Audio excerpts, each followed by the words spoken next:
Hello everybody, welcome to So Practical, So Fun, part 1 of the Singer Heavy Duty 8832 initial setup.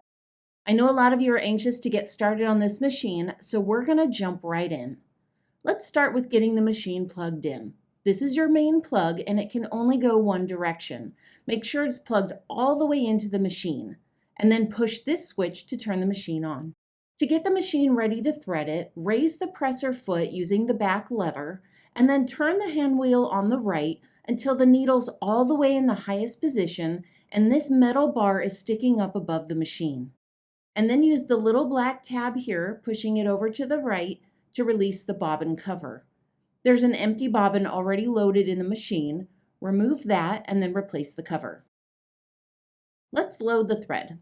Most spools of thread have a little notch right here so that you can hook the thread for storage. That way it won't unravel when you're storing it. But this can also jam up your machine. So when you're loading the thread on the machine, make sure that you know where this notch is and then put it to the right on the spool when you're loading your thread.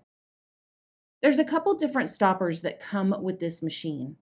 If the stopper is larger than your spool of thread, it could also cause the thread to tangle. So I usually like to use this little one because it never gets in the way. Go ahead and pop that on. Let's start with winding the bobbin. There are guides printed on this machine for threading it. The straight lines are for threading the upper part of the machine, and the dotted lines are for winding the bobbin. So we're going to ignore this one on the back and go straight to this tension disc. You'll notice the guide shows to come around the front and then guide it around the back and then straight over to the winding spool. Make sure you hold the thread really tight and push it all the way under that tension disc. Now you can bring the thread from the center of the bobbin up through this hole and then load it onto the spool winder. Now click the winder all the way over to the right. Keep control of this thread coming off the bobbin. Make sure you have about 3 to 4 inches extra and then use the foot pedal to start winding the bobbin. Wind it just enough so that the thread is secure, just a couple of seconds.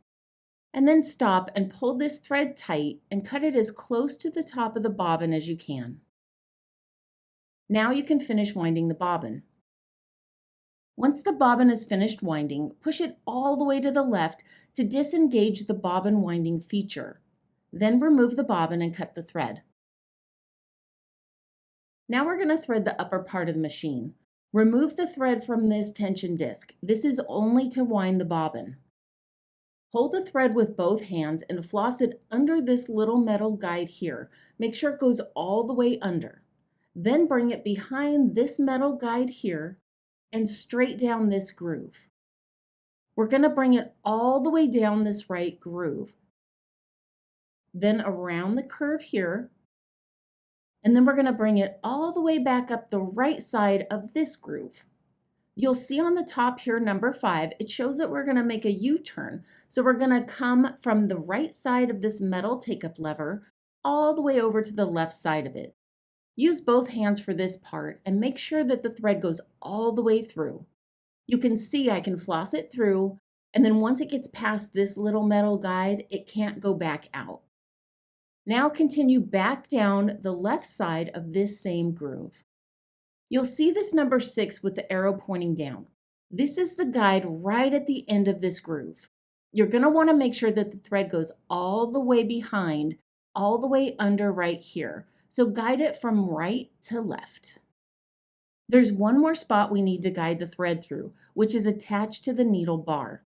And we're going to do this the same from right to left. Make sure it's all the way under that tiny little metal piece right there. Now we can thread the needle. We're going to use the automatic needle threader. I like to lower the presser foot so that it gives me a little more room to work with. Then with your left hand, pull this white tab down and make sure that you rotate it so that the metal pushes up against the back of the needle. Now bring the thread around the left side of this little metal piece here. You turn around it so that the thread comes straight off towards the hole of the needle. There's another little metal hook right at the needle. Make sure you guide the thread under that one. Push the thread up and against the needle, and then use the white tab to guide the threader back away from the needle. Then release it and let it raise up. You'll see that it threaded the needle, and there's a little loop of thread on the back that you can pull. Pull the rest of the thread through the needle. Now let's load the bobbin. Using this black tab again, pushing it to the right to release the bobbin cover. And now hold the bobbin with your right hand, and with your left hand pull the thread. When you hold the thread, it should be coming off the top of the bobbin like this. And then you pull a little extra, the bobbin will spin counterclockwise. If you're holding the bobbin like this, you'll see that the thread comes off the bottom. The bobbin is upside down. Turn it this way while holding the thread and drop the bobbin in.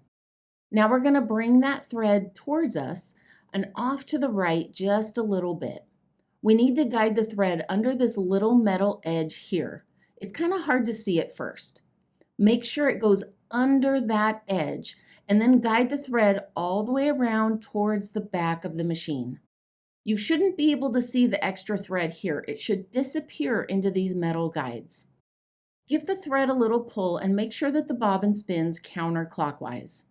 Now you can replace the bobbin cover. We need to draw up the bobbin thread before we start sewing. To do that, hold the upper thread up and over the presser foot with your left hand, and then with your right hand, turn the hand wheel towards you one full turn so that the needle goes all the way down and then all the way back up again.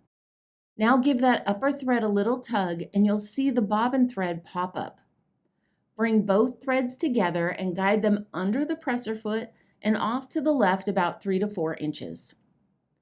Be sure to bookmark this walkthrough so that you can come back to it whenever you need a quick refresher. But don't stop here. Now that you've mastered the setup, you're ready to level up. In part 2, I'm showing you how to easily switch your presser foot and the exact adjustments you need to know to handle any type of fabric and any project. I'll see you over in part 2. Happy sewing!